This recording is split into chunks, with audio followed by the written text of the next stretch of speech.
300 feet beneath the Caribbean Sea, the USS Barracuda drifted through absolute darkness. Inside the submarine's cramped control room, Captain William Ironhand Carter stood motionless before the sonar display, his weathered face illuminated by the green phosphorescent glow of the screen. 23 men worked silently around him, their movements precise and practiced, unaware that in the next 30 minutes, everything they understood about reality would shatter. The date was October 27, 1962. The Cuban Missile Crisis had pushed the world to the edge of nuclear war. Soviet submarines prowled these waters like predators, and one wrong move could ignite World War III. Carter's mission was simple: track Soviet vessel movements and maintain radio silence unless absolutely necessary. But the signal they were receiving made radio silence impossible. "Captain, you need to hear this," Lieutenant Rodriguez whispered, his voice tight with something that sounded like fear. The young sonar operator had gone pale, his hands trembling as he adjusted the frequency controls. Carter crossed the control room in 3 strides, taking the headphones from Rodriguez's shaking hands. He pressed them against his ears and listened. Through layers of static and the deep throb of ocean current came a sound that stopped his heart. A voice, speaking in Morse code, tapping out a message with deliberate, desperate precision. "Don't surface. They're waiting." Carter pulled the headphones away, his jaw clenched tight. "Get me a clean recording. Full frequency analysis." "Already running, sir," Rodriguez replied. "But Captain, there's something else. Something you need to know about this transmission." "Report." Rodriguez's finger trembled as it pointed to the language analysis display. "The message is in English, sir. Perfect English, but it's coming from the Soviet submarine we've been tracking. The one that's been running parallel to us for the last 6 hours." The control room fell silent. Every man within earshot stopped what he was doing.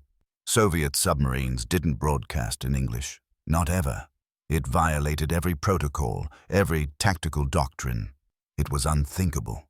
Lieutenant Commander Hayes, Carter's second-in-command, stepped closer. "Could it be a defector? Someone trying to warn us?" "Maybe," Carter said slowly, but something gnawed at the edge of his mind. Something about the rhythm of those Morse code taps, the spacing, the deliberate precision. He'd heard that pattern before, 20 years ago, in another ocean, during another mission that had ended in questions nobody wanted to answer. "Play it again," he ordered. "Slower this time. I want to hear every detail." Rodriguez adjusted the playback speed. The message crawled through the speakers, each tap stretched and distorted.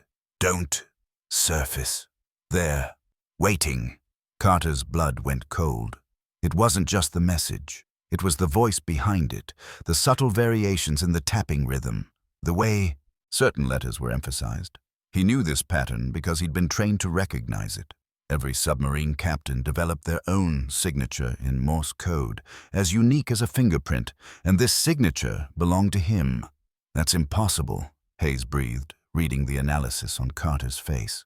"Impossible or not, that's my Morse code pattern," Carter said quietly. "Someone is using my exact signature, my rhythm, my spacing, everything. Could someone have studied your transmission records, copied your style?" Carter shook his head. "My Morse signature isn't in any records. It's not something you can learn from files. It's muscle memory, instinct. The only way someone could replicate it perfectly is if—" He trailed off, the impossibility of what he was about to say catching in his throat. "If what, sir?" "If they were me." The words hung in the recycled air like a physical presence. Around them, the submarine systems hummed their eternal rhythm, indifferent to the impossibility unfolding in the control room. Rodriguez's display suddenly erupted with new data. "Captain, we're receiving another transmission. Same source, but this one's different. It's a full message, sir. Audio, not Morse code." "Play it." The speakers crackled to life. Through waves of static came a voice that made every man in the control room take an involuntary step backward. It was Carter's voice. "William," the recording said, using Carter's first name in a way that felt intimate and terrifying. "I know you're hearing this and thinking it's impossible. I know because I remember hearing it 20 years ago, in 1942, when I was in your position. Listen carefully. You have exactly 37 minutes before the Soviet submarine surfaces. When it does, aircraft will mistake it for an attack. They'll open fire. The Soviets will retaliate, and in 90 seconds nuclear war will begin. Hayes grabbed Carter's arm. This is a Soviet trick, psychological warfare. They've somehow faked your voice. Quiet, Carter snapped, his eyes fixed on the speaker. The voice, his voice, continued. In your left breast pocket, you're carrying a photograph. Your daughter Emily, taken last Christmas. She's wearing a red dress and holding a candy cane. On the back of that photograph, you wrote 3 words in pencil. Words nobody else has ever seen. Check it now. Carter's hand moved to his pocket without conscious thought. His fingers found the photograph, pulled it out. Emily smiled up at him from the glossy paper, frozen in a moment of childhood joy. He turned it over. 3 words in faded pencil. Come home safe. How? Hayes whispered. The transmission is coming from the Soviet submarine's position, Rodriguez reported, his voice cracking. But sir, there's something wrong with the ranging data. The signal source is at our exact depth, our exact bearing, but it's also showing temporal displacement readings. I don't even know what that means. The equipment isn't designed to measure time. Carter's mind raced. 20 years ago, in 1942, he'd been a young lieutenant serving on his first submarine patrol in the Pacific. They'd picked up a strange transmission, a voice warning them not to surface, a voice that had sounded exactly like his commanding officer, Captain Morrison. Morrison had ignored the warning. They'd surfaced, and they'd run straight into a Japanese destroyer that shouldn't have been there. 18 men died that day. Morrison had been court-martialed, quietly retired. The incident was classified, buried in files nobody could access. Carter had never spoken about it, not to his crew, not to his family, not to anyone. Until now, he'd convinced himself it had been coincidence, bad intelligence, tragic luck. But what if it hadn't been? The voice on the recording spoke again. You're remembering Morrison now. The destroyer, the men who died. I remember it too, William. I remember because I was you. I am you. And I'm sending this message from 42 years in your future, from 2004, using technology that won't be invented for decades. The Soviets don't know I'm here. Nobody does. This is a temporal loop, and you're in the middle of it. This is insane, Hayes said flatly. Captain, we need to surface. Contact command. This is clearly some kind of advanced Soviet. If we surface, we die, Carter interrupted. Along with everyone else on this planet. You can't possibly believe this. Carter turned to face his second-in-command. 20 years ago, I heard a message exactly like this. A voice that sounded like Captain Morrison. It warned us not to surface. Morrison didn't listen. 18 men died. I've carried their ghosts for 2 decades, Hayes. I'm not adding 7 billion more. The transmission continued, relentless. The Soviet submarine is the K-19. Their commander is Captain Savitsky. Right now, he's receiving false intelligence that suggests the United States has launched a nuclear first strike. He has orders to retaliate. In 34 minutes, he will surface to establish radio contact with Moscow. American reconnaissance aircraft will interpret his surfacing as preparation to launch. They'll attack. Savitsky will die believing his country is under nuclear assault. His second-in-command will launch their missiles, and the world will end. Rodriguez's hands flew across his console. Captain, I'm picking up increased activity from the Soviet submarine. They're preparing to ascend. Emergency blow protocols. Time, Carter demanded. Based on their current preparations. 33 minutes, maybe less. Carter's mind worked through the impossible mathematics of the situation. If this was real, if he really was receiving a message from his future self, then every decision he made in the next half hour had already happened. He'd already made these choices. The timeline was fixed. Except it wasn't. Because if it was fixed, why send the warning at all? Unless... The message I heard in 1942, Carter said slowly. The one that sounded like Morrison. What if that was me too? What if I've been sending these messages back through time, trying to prevent disasters, and each time I do, I create the conditions for the next one? That's not possible, Hayes insisted, but his voice lacked conviction. Captain, Rodriguez interrupted. Another transmission coming through. Visual data this time, coordinates, and schematics. Detailed technical schematics of the Soviet submarine's communication systems. Carter studied the data flooding across the displays.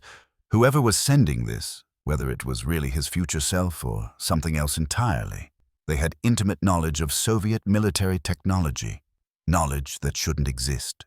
The voice spoke again, and this time there was urgency in every word. William, you need to make a choice. The same choice I've made 4 times before. The same choice that created this loop. You can follow protocol, surface, contact command, and watch the world burn. Or you can do something nobody expects. Something so crazy, so impossible, that it might actually break the cycle. What choice? Carter whispered to the speaker. You need to make contact with the Soviet submarine. Directly. Against every regulation, against every tactical doctrine. You need to establish communication with Captain Savitsky and convince him that the United States has not launched a first strike. You need to stop him from surfacing. Hayes grabbed Carter's shoulder. That's suicide. The moment we broadcast, every military force in this ocean will know our position. We'll be dead in minutes. Maybe, Carter acknowledged. But if we don't, we'll be dead anyway, along with everyone else. You're basing this decision on a voice recording that could be anything. Soviet intelligence, a damaged transmission, a fever dream. There's no evidence this is real. Carter turned to face his second-in-command fully. His voice was quiet, but it carried the weight of absolute certainty. The photograph, Hayes, nobody knew what I wrote on that photograph. Not you, not my wife, not my daughter. Only me.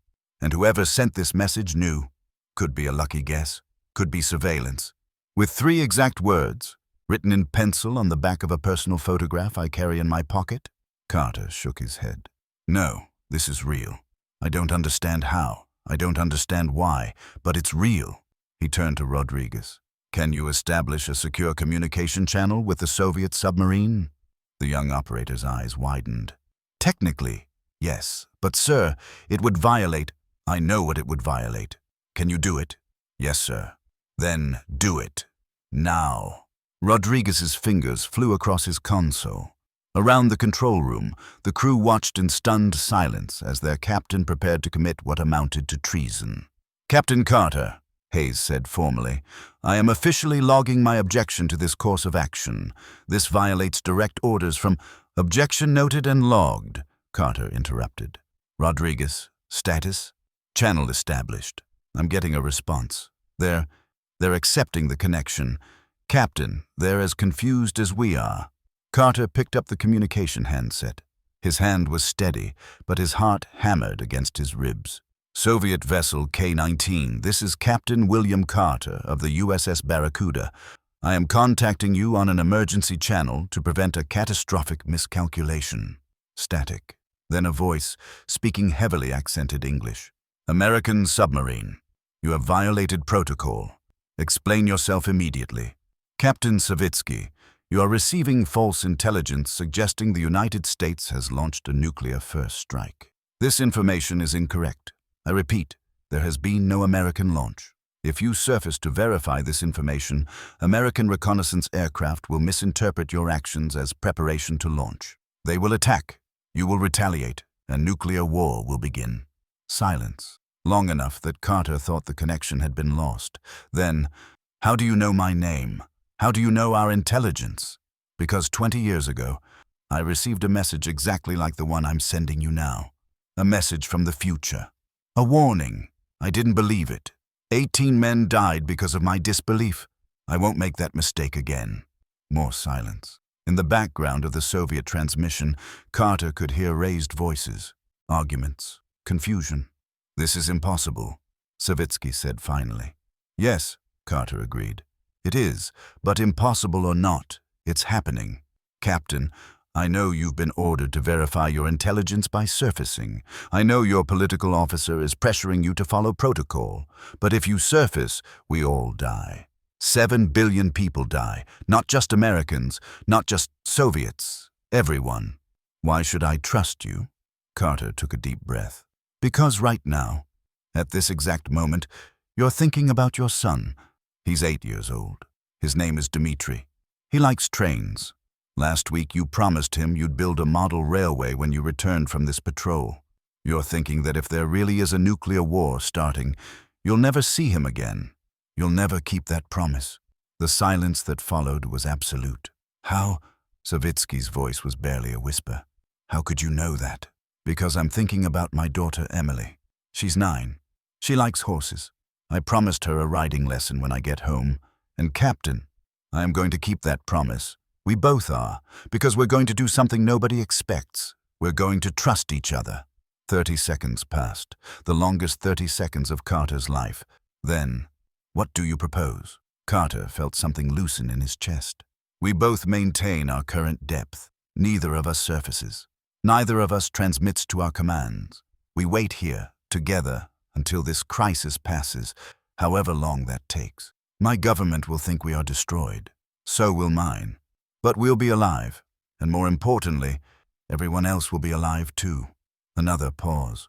Then, quietly, my political officer is not in agreement. Neither is my XO, Carter said, glancing at Hayes. But we're not asking permission, Captain. We're doing what's necessary. Very well. We will wait. Together. The transmission ended. Carter carefully replaced the handset, his hand trembling now that the immediate crisis had passed. Rodriguez stared at his captain with something approaching awe. Sir, we just prevented World War III. Maybe, Carter said. Or maybe we just postponed it. Hayes stepped forward, his face a mask of conflicting emotions. Captain, when we return to port, you will face court-martial. Your career is over. You know that. I know. And you did it anyway. I did it anyway. The two men stared at each other for a long moment. Then Hayes slowly extended his hand. It was an honor serving with you, sir. Carter took the hand, gripping it firmly. The honor was mine, Lieutenant Commander. For the next 6 hours, the two submarines waited in the darkness, suspended in the Caribbean depths like fish in amber. Above them, the world teetered on the edge of annihilation. Political leaders screamed at each other across telephone lines. Military forces mobilized. Citizens built fallout shelters and said prayers. But beneath the waves, in the profound darkness where sunlight never reached, two captains who should have been enemies simply waited. The crisis passed. Khrushchev blinked first, ordering Soviet missiles removed from Cuba.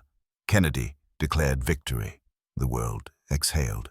And deep underwater, Carter finally allowed himself to believe they might actually survive.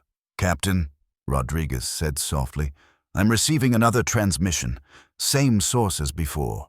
Carter closed his eyes. Play it. The voice, his voice, came through the speakers one final time. Thank you, William. You broke the cycle. For the first time in 4 iterations, you broke it. I don't know what happens now. The timeline is different, changed. I'm starting to forget things. The missions I remember living through are fading like dreams. But I remember this moment. I remember making the choice you just made. And I remember that it was the right one. Your daughter Emily will grow up. She'll become a marine biologist. She'll have 3 children of her own, and on her 80th birthday, she'll tell them about her father, the submarine captain who chose peace over protocol. Take care of her, William, and take care of yourself. The transmission ended with a crackle of static. Hayes looked at Carter with wide eyes. Did that just say that Emily will live to be 80? Carter finished. Yes, it did. But if the timeline changed, then none of this happened, Carter agreed. Or it happened differently. Or, he shook his head. I don't know, Hayes. I don't think I'm supposed to know. Rodriguez removed his headphones, his face thoughtful. Captain, there's no record of any of those transmissions in our logs. The equipment registered them while they were happening, but now, nothing. It's like they never existed. Carter reached into his pocket, pulling out the photograph of Emily. He turned it over. The back was blank. No pencil marks, no words. He smiled quietly. Maybe they didn't, sir. Nothing, Lieutenant, nothing at all. He looked around the control room at his crew, these men who had trusted him enough to follow him into madness. Helm, take us up, nice and slow. Let's go home. As the USS Barracuda began its gentle ascent toward the surface, Carter stood at the periscope, watching the darkness gradually lighten to deep blue. Somewhere above, the sun was shining. His daughter was riding horses. The world was continuing, oblivious to how close it had come to ending. And in his pocket, a photograph with a blank back served as the only evidence of a timeline that might or might not have ever existed. 20 years later, in 1982, Lieutenant Rodriguez, now Captain Rodriguez, would pick up a strange transmission during a patrol in the Pacific, a voice that sounded exactly like his own, warning him not to surface. He would remember his old captain's impossible decision and make one of his own. And the cycle would continue, generation after generation, captains sending messages to themselves through the impossible corridors of time, each one choosing peace when protocol demanded war. But Carter never learned about that. He retired in 1968 with a quiet reprimand in his file and a reputation for unorthodox decision-making. He attended Emily's wedding. He met his 3 grandchildren, and when he died in 1995 at the age of 78, he died knowing he'd made the right choice, even if nobody else would ever believe it had happened. The ocean keeps its secrets well.